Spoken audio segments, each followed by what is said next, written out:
you had a total rock star college experience. I was a miracle baby. My parents, they would say, hey, Timmy, I want you to know God spared you for a reason because you have a great purpose in life. You gave a speech called the Promise Speech. When we lost that game, I was heartbroken. I just felt like I let my team down as a leader. I let the Gator Nation down. I let my family down, but I knew I had to go talk to the media.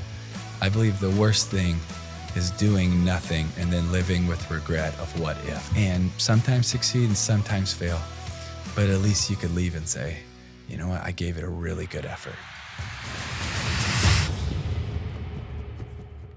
Tim Tebow, welcome to Post Run High. Oh, thank you so much. I'm recovering a little bit from our speed walk. Yep. It was aggressive. It was fast. Not as aggressive as some of the people that bumped us on the way. Yeah. The guy that almost took us out for walking in his way. You almost got taken out. Tim was like, really. I feel like you were a little shocked, and I felt like I got a little protective and slightly agitated at that guy too. Like, what do you have to do that is that important, or do you really think you're running for gold right now? I know. Like, it's not. Just slow down, go to the side. It's okay. Pick back up. You know. No, the people in Central Park, the runners and the bikers get really into it. So like, normally I'm so cautious of not being in their way because I get it, but at the same time, yeah, that was overwhelming. Yeah, but I get it too. If like you're going for gold, yeah, but you're not. You're in between 94 people in Central Park. Yeah. Okay, guys. For context, we were just on a walk in Central Park. It's about 9 a.m. So it's prime running biking time. So yeah, we were in the midst of a lot of runners booking it. And it was the three of us. It was Demi, Tim's wife, Tim and I, and Jeremy, my husband, walking in front of us. I mean, you got to include Jeremy. Jeremy was part of it. Jeremy was maybe the most talented one. He was filming while turning backwards. First, Jeremy. He did catch a pole one time. That got the shoulder a little bit, but yeah, today was epic. We both got to throw the ball with Tim, which was pretty cool. Throw the football. We had that prop in our car from our bachelorette party, and it came in handy. Well, I guess it did. Yeah. Yes. Yeah. Okay, so we went on a walk. We normally start out this video either with a run or a walk or some form of movement. We've done so many different types of things, going to the gym with people. So I love to start out the podcast by just asking about everybody's kind of fitness. And, I know we talked a little bit about this on our walk, but you and your wife just had a baby. Yes. Your daughter is 3 months old. So, I'm curious what movement looks like in your house right now and what it looks like for you and, how you guys are prioritizing with the newborn. Well, it's so important. Yeah. We really believe in it for so many reasons. We really believe that taking care of your body and being a good steward of it in every way, form, and fashion is so important. And it's critical. It's critical to giving you the opportunity to truly strive to be your best. I really believe that there's a lot of people that they want to be their best, but they actually don't put in the right fuel or the right sleep or the right exercise to be their best in other areas. Maybe they're so focused on business or their career or something, but actually the right movement, the right sleep, the right fuel, all of that is just going to make you better with more clarity, with more energy, with more drive for that thing that you're striving for. So I think it's crucial. I love that I've gotten a chance to really train so much of my life because I was trying to be my best for a game. And a lot of people say, well, because you're done playing, you'll take it easy now. And I say, no, because a lot of it wasn't just for a game. It's because I want to be the best at everything that I get to do. I want to be my best at everything that I get to do, especially when I'm doing things that are more important than a game. And so if I would give all that effort and diet and nutrition and everything to a game, why would I give less for things that are more important? And so taking care of our bodies and taking care of our brains and focusing on sleep and all of the things are so important to us. And so it's also where we get a lot of quality time. We love going to the gym together. We love getting an infrared sauna. We do the red light. We do the EMF mats. We do we have a cold tub. Timmy doesn't like that very much though. Neither do I. She's not a big fan. Every now and then I'll talk her into it. Yeah. We love going for walks. We love getting the chance to have our coffee together and find whichever protein we want to put into our coffee and And so it's just been a fun journey of something that we both love doing together. And there's slight differences that we enjoy more, but it's like we talk about it, it's fun. So it's really good for quality time, and it's good for our body and our brain and relationship. I mean, I completely agree. I feel like having a partner that you can work out with and move your body with is so good for your relationship dynamic. I mean, I'm a big believer in it. Jeremy and I go for runs together. We go for walks together. We go to the gym together. So I love knowing that that's a big part of your life. And I do have to say, like, I have two brothers and a lot of friends that played sports in college, not professionally, but I hearing what you said about, obviously when you're training for a sport, there's a lot of intensity involved with that, from like what you're eating to what you're doing to work out on and off the field. And a lot of people do kind of step away from that type of lifestyle when they're done playing that sport. But it is really nice knowing that you've stuck with it and it just is a part of your lifestyle, because it is interesting. Like, I'm sure you have a lot of friends that once they stepped away from the game or from sports that they were playing at a certain level, they kind of didn't prioritize fitness as much. Because so many times you're training, and it's very easy to get burnt out from it. And so what's happened to, some of my friends and teammates is they've been burnt out. So when they stop, they really want to take a break from it. But then it actually slows down your drive for wanting to do it. And I feel like if you can push through it, and you don't have to necessarily always do it with the same intensity or with the same kind of vision or goal in mind, but doing enough to have your body be active. And I think it's also important to be around the right people that are doing it, because if we're around the right people, it becomes contagious and we want to do it. So like when we're around friends and we're playing pickleball, it's contagious. You want to play, then all of a sudden it's 2 hours later and you're like, we've been running for 2 hours, right? Or we'll go to the field and we'll do sprints together. And then it's so fun because we're pushing each other. And Demi's like, I don't know if I can do a cut 300. And I'll be encouraging her. And I'll say the same thing and she'll be encouraging me. And then we'll go to the gym. And so it's really about trying to be your best. But then it's also about how the right people around you can inspire you, which just means to be filled with the urge to do something, right? And so that inspiration, when you're around the right people, it does fill you with the urge to do more, to be healthier, to go a little bit further, to train a little bit more, because you want to be your best for what you're pursuing, but you want to be your best for them too. Yeah. No, and I feel like too, for you, it's like when you stepped away from football, you then leaned into being a sports analyst on ESPN and the SEC. So it's kind of like showing up for game day in a different way, right? Like you want to feel your best when you're on camera, and I just feel like getting a good workout in always makes you feel better. It always helps. Yeah. And I really do believe, and I think there would be a lot of experts that would back this up, but when you are exercising and you're strength training and you're doing the right exercises, that it actually gives you more clarity in your brain. And that's so important. I think it gets missed a lot, and it's just so important. And then we get into, all of the right supplements and things to do and that are good for your body, but also for your brain, and I love that. Like one of my favorite supplements is a supplement called Neuron that I found out first heard about a decade ago by a bunch of the Steelers defense. And I'm like, what is this? This is the best defense in the NFL. And it's a supplement that helps you focus. And I'm like, this is awesome. Why have I not used this my whole life and career? Did you start using it? Of course I did. Yeah. I'm like, I need Neuron. It's awesome. But then, so like me and Demi, we'll study and we'll look at all stuff and we send stuff back and forth when I'm not with her, she's not with me. And so then it becomes a journey of like, okay, what do you think's best? And we talk about it. We have good conversations. So I feel like I just continue just the health journey of learning and being like, man, we've done this and it was wrong. Right. Or we've been doing this by accident and this has been really good for us. Okay. What are some of the things that you tried out health and fitness wise that were wrong, and what now is working for you? Well, I would say is wrong for us is early on, we were so many nutritionists would be like, okay, before games or big practices, you got a carb load. And I just am not a believer in that. And so I got far away from that now. And I'm closer to what a ketogenic diet would look like. Mm-hmm. It's a little bit different, probably closer to modified Atkins, but people don't know what oh my God, you're really speaking my twin brother's language. So it's really a low carb, low sugar moderate protein and pretty high fat diet. And sometimes I'll up my protein a little bit more. But I've really felt like that has worked well for me, and it's something that I enjoy and it's easy for me to keep doing. So I really like it. And plus I feel like it gives me a whole lot of focus, and I guess brain energy would be a good way to say it. And I love that. Yeah.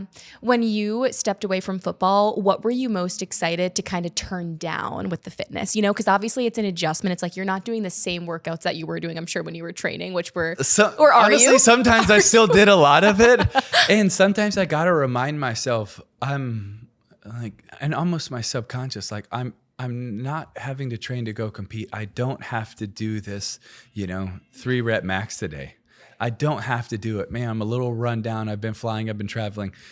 Just get a quality workout in, or just get some movement, but don't kill yourself. Because one of the things that I feel like I made the mistake in for years and years and years, and it took until I found a few of the right trainers to help me with this, is one of the things I just messed up on a lot was I was overtrained and I was under-recovered. And I just lived in a state of being overtrained because I would wake up and go train again, and wake up and train again, wake up and train again. And I just thought, if some's good, more is better. And so I just did a lot to actually break down my own body, and didn't actually give myself enough time and nutrients and sleep to recover, because it was just work to try to be your best. But I could have learned at an earlier age to work smarter than just harder. Mm-hmm. Yeah, no, it's true. And I feel like that's something that a lot of athletes have to like slowly figure out. And now with some like technology, like Oura rings and stuff, I feel like it's a lot easier. You have one on, it's a lot easier to track those types of stats. Sometimes it's actually super disappointing. Your Oura ring? Yes. Why? What is your... Because sometimes you like wake up and I'm like, man, that was a good night's sleep. No. And it's like 36 minutes of deep sleep. And you're like... I know. It's so depressing. Mm-hmm. My sleep was horrible last night when I looked at my Oura ring, same thing. I was like, what? I felt like I slept pretty good. And this is another area that Demi crushes me at. She'll sleep like some nights 2 or 3 hours less than me for whatever reason. And it's like deep sleep, twice mine. REM sleep, twice mine. And I'm like, how in the world is this happening? She just crushes me at. So I work a lot at trying to figure out how I can sleep better. Yeah, I feel like sleep is like one of the most important things to like feeling good in a day. It's actually wild how important it is. It's crazy. Yeah. And you look at all of the studies and what it does, and it's actually one of the things that gets me a little bit frustrated with the education system of our young people, is there's so many schools that are telling these kids that you need to wake up at 5:30 because you have to get on the bus, or you have to leave, and you have to be at class, starting at 7. And then they're going to have after school curriculum. Then they're going to have homework. And now they're in these peak years of development, and they're not getting the sleep. And so a lot of kids that are around us and nieces and nephews, and I just encourage them, like, no, that class is not as important as you getting 2 more hours of sleep. I really believe that. And it's one of the things that I am for education. I am pro it. But I'm not it to the detriment of young people not getting sleep. Yeah. So, okay, Tim Tebow, what time should we be sleeping until in the morning? What should we what time should kids be sleeping until? I would not be the best expert, and I would not. There are a lot of better experts on me than that. Yeah. Like Dr. Amen, who I just got to meet with last week. Yeah. He'd be a good one to talk to you. Because I'm going to pitch Dr. for 9 a.m. for these kids. So many. But I would say push it back to like a 9 a.m. But then also encourage them to get to sleep at like a 10 p.m. or 9 p.m. So that for young people, you should be getting at least a minimum of 8 hours, but closer to a 9 or 10. Especially when you're growing and developing and hitting puberty, it's just so important. A little bit different, but sometimes I think about this, like when I sleep in on a weekday until like 9 or 8:30, which is rare. I feel like now I'm getting up a lot earlier. But when I sleep into those times on a weekday, I think to myself, I'm like, damn, like there's high school and middle school students out here getting up at 6:30. If I can't get up and these kids can, like, what am I doing with my life? But I think that's one of the things we have to reframe our brain, and that it's not being lazy, it's actually being productive. It is helping and now you're seeing so many studies about how it helps in longevity and fighting aging, and how sleep is just so important. And I need help. So maybe y'all have good tips and tricks. I try to sleep in and I can't. I just wake up. Well, now you have a baby, so it's like we do, and that just adds to it. But it's like, oh man, I can sleep until 8, right. 5 a.m. Boom, wide awake. I'm like, dang it! I just want to sleep for a few more hours. Gosh, get this guy some Let Me Sleep pills. Those things are magic. I'm telling Really? you. What is it? Let Me Sleep. This is so good. I've never heard of it. Okay, we need to. What is it, like melatonin or It's like, something? I think it's like melatonin and there's also magnesium in it, but I swear when I take them, I feel like I'm like having some sort of like witch potion because the way you sleep on it is insane. So maybe try those out. Okay, well, I'm curious, did you grow up with parents that were really active? Like how did you at a young age get so into sports? Well, I'm the baby of 5 in a missionary family. And I mean, you kind of learn to just compete to get food off of the table in our family. And our family is so nth degree competitive that it kind of blow your mind. Like sometimes when we're together for Thanksgiving and Christmas, we won't even play like board games because you know how it's going to end. It's just so intense. But it's also some of my favorite memories. Like we love very intense and we compete the same way. And so I love it, but my whole family was so competitive. And one of the things that I love being the baby of 5 and having siblings that are 3, 6, 9, and 12 years older than me is they would never let me win. And I'm so grateful for that because I'm competing against, brothers and sisters that are older than me and they won't let me win. And so, when you do win, it's because you've earned it and that you're finding ways to adapt and finding ways, even though you might be smaller or not as strong or all these other things, but it taught you so much. So then you go compete against kids your own age and you're like, man, this is easier. And so that was really helpful for me. But then also just a mom and a dad that were very active. And my mom would take her little 2-pound weights and she would walk several miles every morning. She would, every morning, and now she still gets in the pool and she swims back and forth and she does all her exercises. She's so disciplined and consistent. And my dad was always someone that's very active, even though it wasn't ever about lifting weights, but just going to work and being so active wherever we were, whatever we were doing. And one of the things that my dad did that was so special for me was he just always supported us so much in every way he could with our dreams. Of most importantly, believing in us. Like truly, he was the biggest advocate of speaking life into me and believing in me. And I can't tell you how many times in games and practices and moments of disappointment, I would hear my mom and my dad's voice in my head. I would hear their words of encouragement.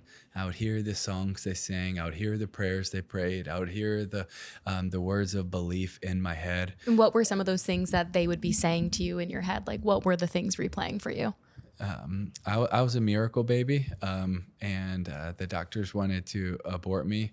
And they didn't think I was even a baby at first. They thought I was a tumor. And then there was all these issues. And my mom even went to a coma for part of the pregnancy. And she had amoeba dysentery. And the placenta only had a tiny bit that was attached. And my parents just trusted God and gave me a chance. And I was a miracle baby that was malnourished. But I made up for it quickly. Yeah. And I was going to say, this is wild. my first nickname from my siblings was actually Timmy the Tumor. Wow. So I had that going for me, which is not an easy nickname to break. But I tell that story to say that then my parents would always, before I'd go to bed, they would sit on the edge of my bed and they would say, hey, Timmy, I want you to know God spared you for a reason because you have a great purpose in life. There's a reason that you're here. There's people that you get to impact. There's something great that you can do.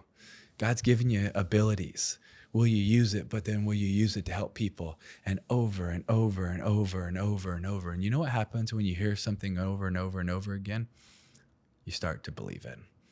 You start to believe that you can make a difference. You start to believe that you can strive for something. You start to truly believe, even though there's no evidence yet, that you could do something of significance and meaning. And I'm just so grateful for it. But then my dad also, so many ways, backed it up in believing in us when we were never blessed with a lot of money or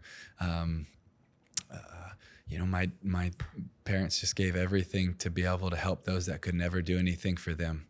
And it's one of the reasons they're my greatest heroes. But for example, one Christmas, I had asked my dad if I could get some weights so I could train to try to be my best, because I, first learned about weight training, how important it is for an athlete, and we just couldn't afford to buy weights. So my dad stayed up for nights and nights in a row, welding together different weights from some PVC pipes and some other things that people gave him, and then put together a weight set. And I still have some of that in my parents' house in our barn to this day. And it wasn't fancy, but there was a level of determination I had when I went in there, because I thought, man, if my dad went to that work to do this for me, then I'm going to use this till it rusts. And now if you walk in there, it is all rusty, but it has so much meaning to me. And there was also a mentality that came with it. Yeah, there's a lot of kids that have fancy weight sets and gym memberships, but what shows up in here is heart and determination and grit. Yeah, that can't be taught. Yeah, can't pay for it, and it really can't be taught. It has to come from within you. But I think it can be shown. It can be shown. I don't shown. think it can be taught in the sense of just learning a lesson, but shown. And I get to see a level of grit, and even a different way from my parents, a level of grit and what they were doing, a level of determination when other people would tell them they're crazy. You can't do this. Why would you do this? Why would you move to the Philippines with 4 kids and have a 5th one over there? That's crazy, But they were so called, and they believed in it so deeply. And it's so contagious when you're around people like that. Absolutely. And I feel like too, it's, especially now, it's like you have a daughter, I feel like there's oftentimes, like for our kids, it's like, we want them to feel so comfortable, and we want to give them everything that they need to succeed at the things that they show interest in. But from your experience, yes, it's kind of like such a good topic. There's a double-edged sword a little bit, right? Yes, there's such a double-edged sword with it. You do, man, we want to be able to provide and protect everything we possibly can for Daphne, but at the same time, we learn so much from struggle. We learn so much from setbacks. We learn so much from, think about how the body develops in lifting weights. It tears down and it builds back stronger. That's also how resilience is built, and determination and the right mindset. And so, yes, we do want to protect her from everything, but there's some things that you really shouldn't protect her from. There's some things that, hey, you get knocked down. More than just maybe helping her up, it's that we would speak that life into her. We would say, you can do this. You can get back up, because life's going to knock you down, and there's going to be obstacles. But we love you so much regardless. God loves you so much regardless. We believe in you. Strive to be your best. Not strive to be the best. Strive to be your best. Because when you're striving to be the best in something, it doesn't mean it's always wrong, but we live in a society that so quickly looks at comparing to one another. I saw one study that said 12% of our daily thoughts are spent in some form of comparison. And if we live a life of comparison, we're going to live a life of not being grateful, because I don't believe that you can be grateful and be comparing yourself to others at the same time. And we can go back and forth, but I don't think you can do them at the same time, because you're really, when you're comparing yourself to others, it's implying to God that, God, I wish I looked like her. I wish I could play like him. I wish I was on that team. I wish I had that job. And so I think comparison kills joy. It kills your spirit. And it kills being grateful for something. And so we want to be grateful and be grateful for what we've been blessed with, and strive to be our best with it. Not necessarily strive to be the best, because then you're comparing. Now, obviously, if you're playing a sport, you want to be the best in it, right? Yeah, but I do think comparison can kill potential in a big way too. Because totally if you were believe sitting there with, welded weights in your family's garage, right, while comparing yourself to these other kids whose parents were paying for personal trainers and fancy gym memberships, then you would have never gotten to the level that you were at, right? I totally believe that. Yeah. Being able to compete against my older siblings and being able to use what my parents so kindly and lovingly provided for us and the support they did. But I would also say it was more than just the weights. It was the life that they spoke, the belief, the support for us in our dreams. Almost, it sounds so silly, but the wind that we felt behind us from their love and support, it's propelling and it's contagious.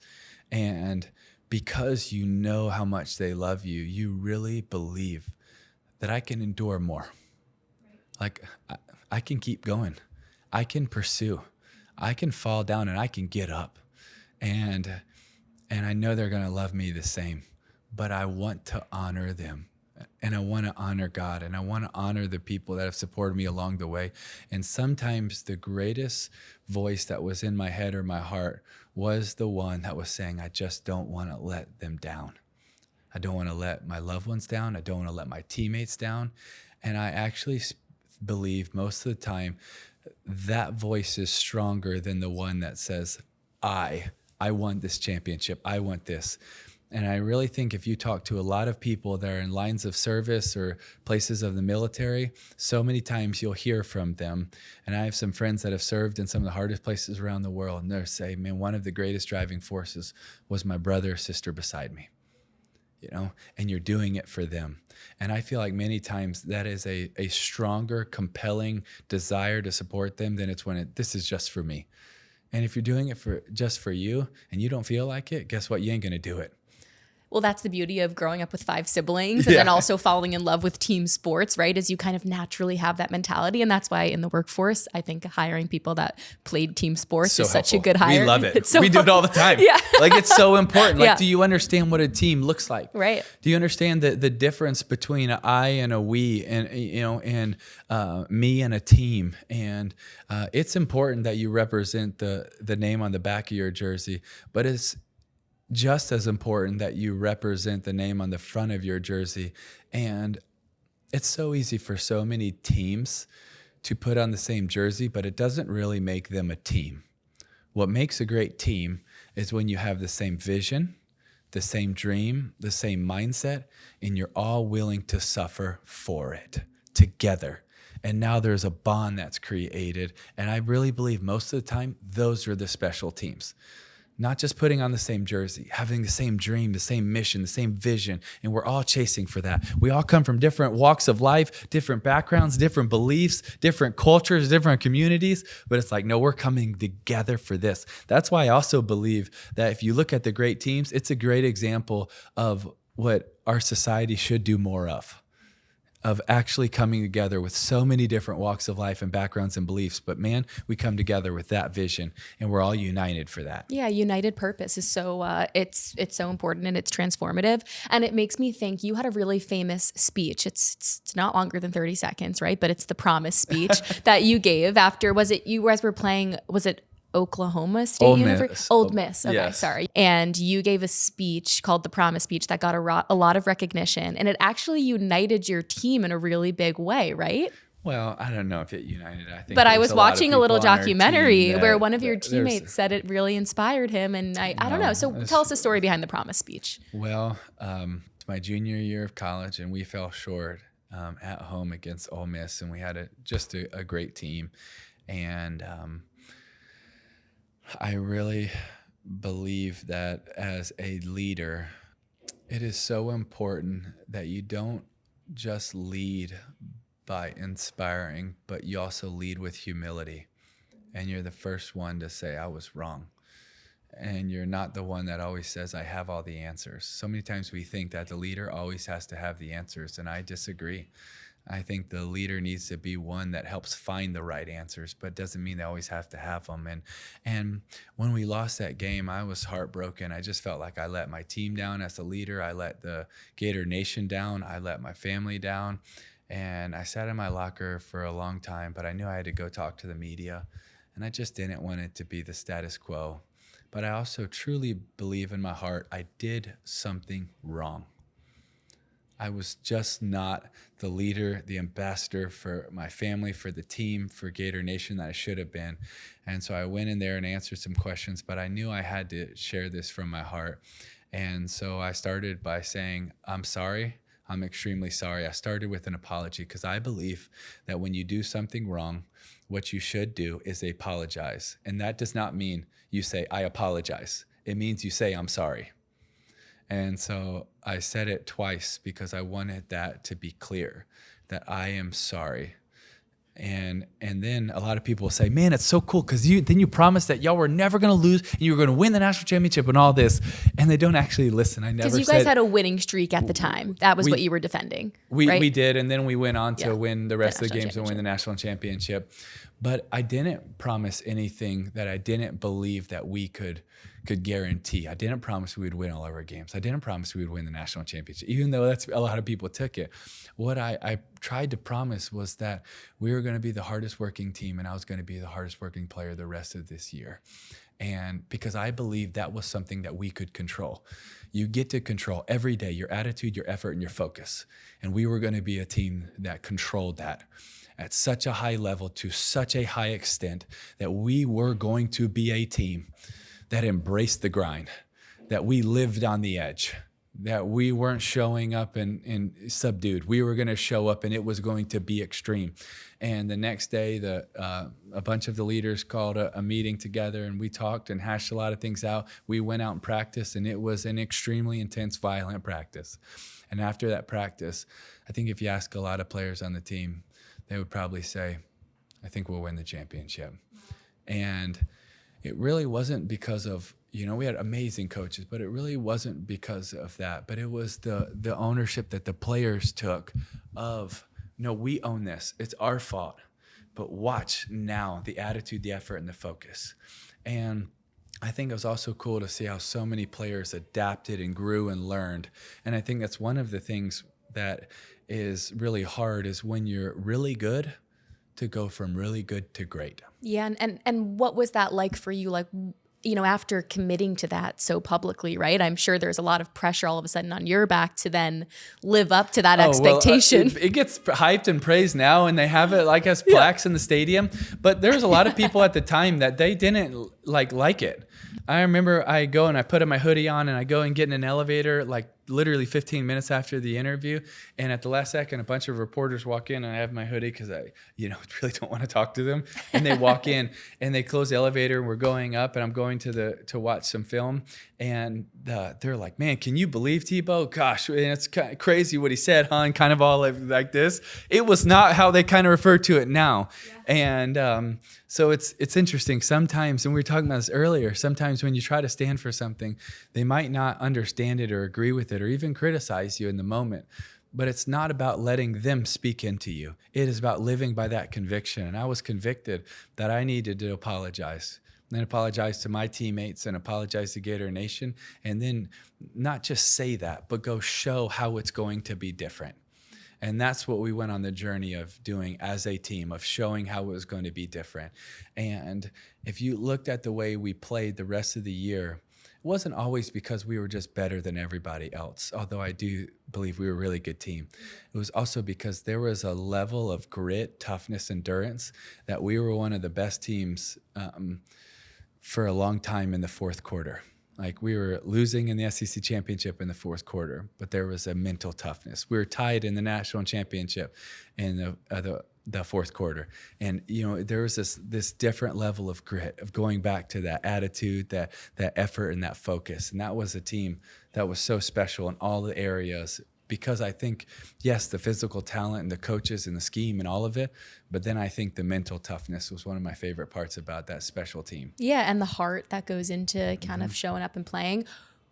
What was the hardest part about playing up to that bar that you set for yourself that year, kind of in all your years in college? Because sometimes I look at these college players and I'm like, man, they're so young, like 20, 19, 20, 21, 22. You guys are kids out there playing and setting such high bars for yourself. And you have all these fans that are a lot older than us, right? You're kind of playing an adult game, criticizing you and watching everything you do, but also loving you. So what was it like kind of living up to that bar? Well, I think that year we did a really good job of blocking out the noise and playing with the chip on our shoulder. I think the next year, after we had won another championship, we let the noise speak into us a little too much, and we were playing with such a weight and not playing free.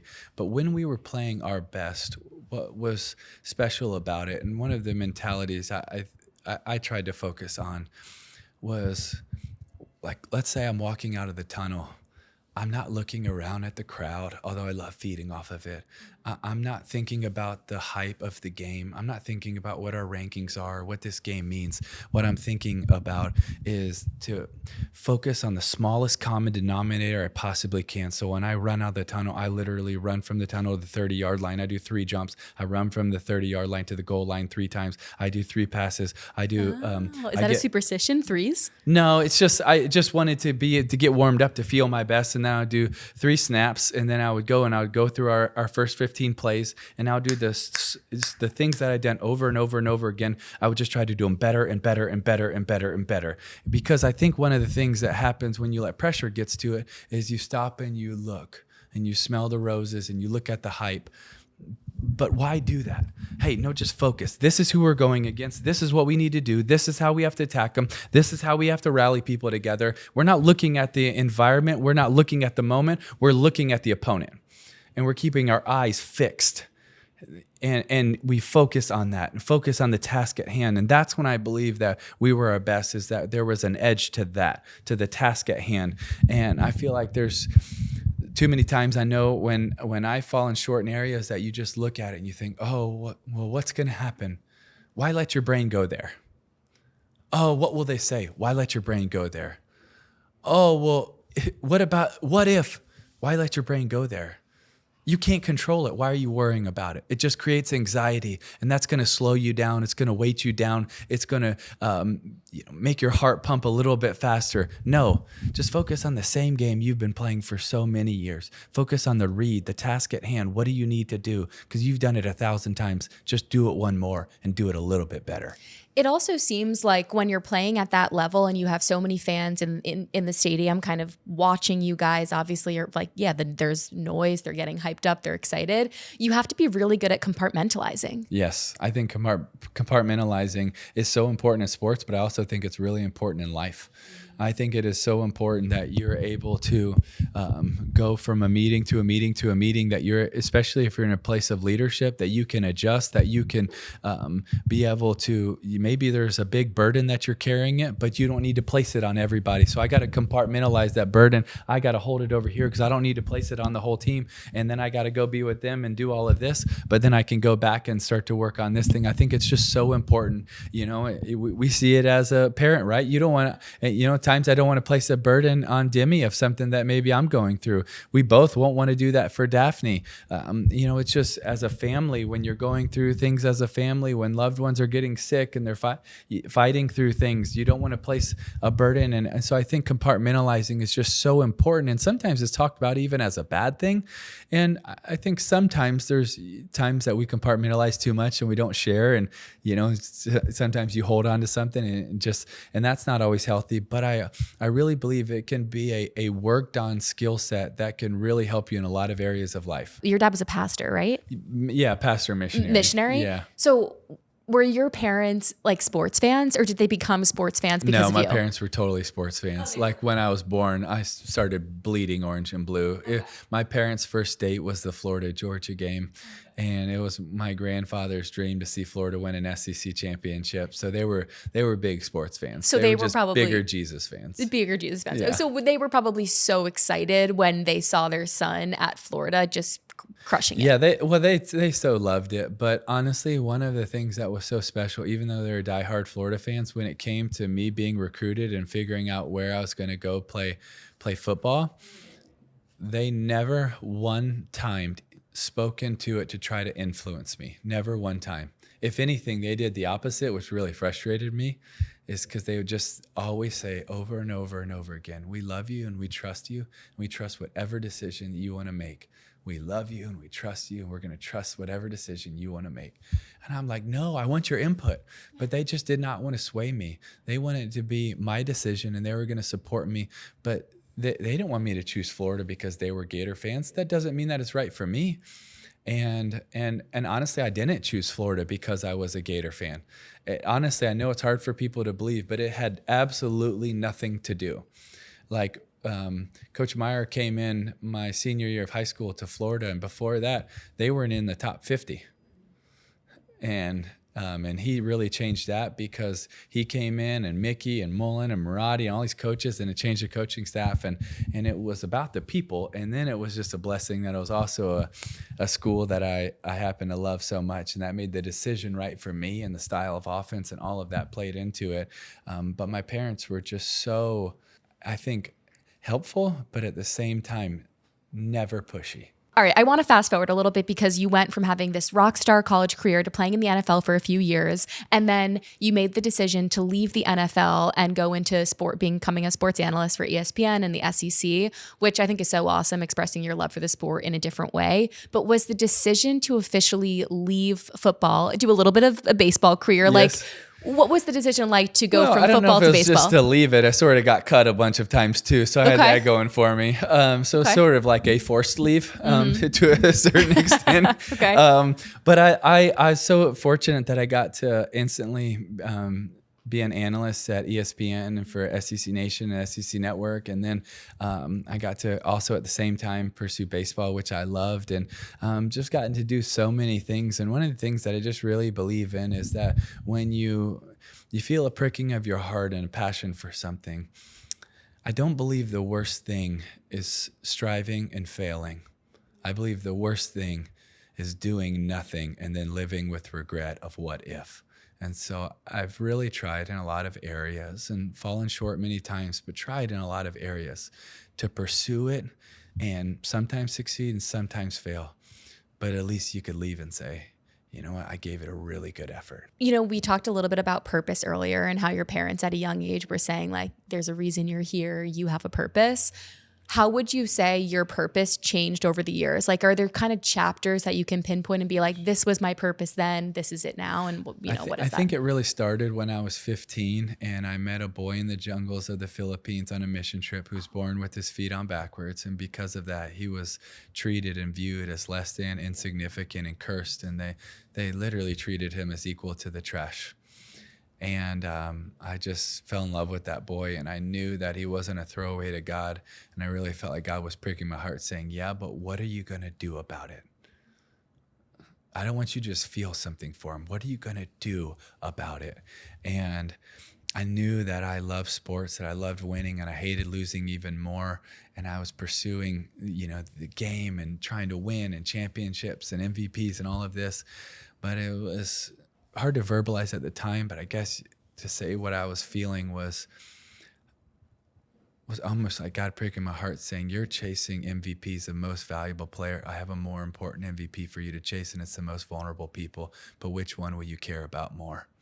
Which one are going to mean more to you in your life? And that's been a constant journey of starting at 15 and then multiple stories in college that impacted my life. And the first thing I did when I graduated from Florida was start the foundation with the mission statement to bring faith, hope, and love to those needing a brighter day in their darkest hour of need. To really sum it up is to fight for people that can't fight for themselves. And when we did that, honestly, the first thing we got was a lot of criticism because people were like, well, that's really kind of you, Timmy, but you won't be successful because it's too broad. You can't have something that broad. You need to be specific. It's either going to be hospital care or orphan care or special needs care. And we said, no, we're called to do all of them. And then adding on to that a couple of years later was a fight against human trafficking. And that's been something that's been a constant journey for me of learning and growing and being evolved and having my purpose impact my heart and God using it, but also realizing along the way that I didn't lose the ability to compete or the chance to compete. I just get to compete for something more important now. Yeah, you get to take your competitive spirit and channel it in a different way. Exactly, and that's the beauty of being a lifelong competitor, right? Yes.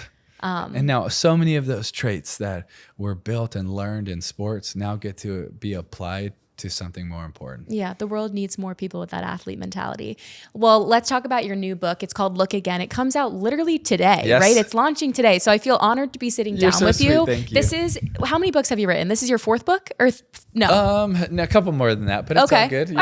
All right. So you've written a few books. tell us about this book. It's called Look Again, Recognize Your Worth, Renew Your Hope, Run with Confidence. Yeah, I just think it is so important that right now in our society that we stop and we look again. We look again at ourselves and stop viewing ourselves from what the world says. We look again at other people and stop viewing them for what everybody else says about them, for their past, for what they've done or haven't done. But we would truly look at them for their God-given worth and value. And right now in our society, it is so easy for us to value or devalue people based on their opinion, what they have done or what they haven't done. But if we're going to evaluate people on their opinion or their achievement, then that also means it's a sliding scale. And what happens when you disagree with them? Is their value less? And I believe absolutely not, that every single person has equal value and worth. And I believe that every person is made in the image of God and they should be treated that way. And so my heart with Look Again was to really challenge all of us, starting with myself, because how many times have I looked by, have I looked around, or I looked past somebody that I should have seen and should have helped? So would we actually stop? Would we look again? Would we recognize our worth? Because when we recognize our worth, there's going to be something that happens. It's going to renew our hope. There's going to be a joy that takes place. And now when I have a hope, I can run with the confidence. I can run after what I've been called to, what my purpose is, with a confidence, because I know my worth. I don't have to listen to other people and what they say. And I have this hope. And so I can run after what I've been called to. But then what happens is if I recognize my worth, it renews my hope. I'm running with the confidence. Guess what? I'm also running towards people to remind them of their worth, so they can have a hope, so they can live with a confidence. And it's been something for about 4 years that has really been on my heart that I've been wanting to share. And I really hope and pray two things for it. One is that it will be one of the most encouraging things people will ever read.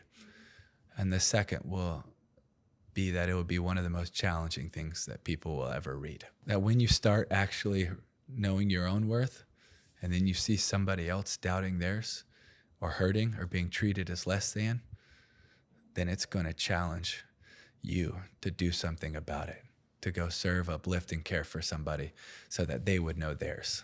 Well, I am so excited to read the book. I just got a copy in the mail today, so I cannot wait to read it myself. Thank you so much. Oh, it's so my pleasure. Thank you so much for walking and talking with me. Of course, it was awesome. Yes, and thanks for inviting Demi onto our walk. That was so awesome. It was really She crushed it. She crushed it. Yeah. And it was so special to be with the two of you together and then be able to sit down here with you and just talk even more. Well, so such a pleasure. Thank you so for much, having Tim. me. Yeah. Have a good time in New York. Thank you.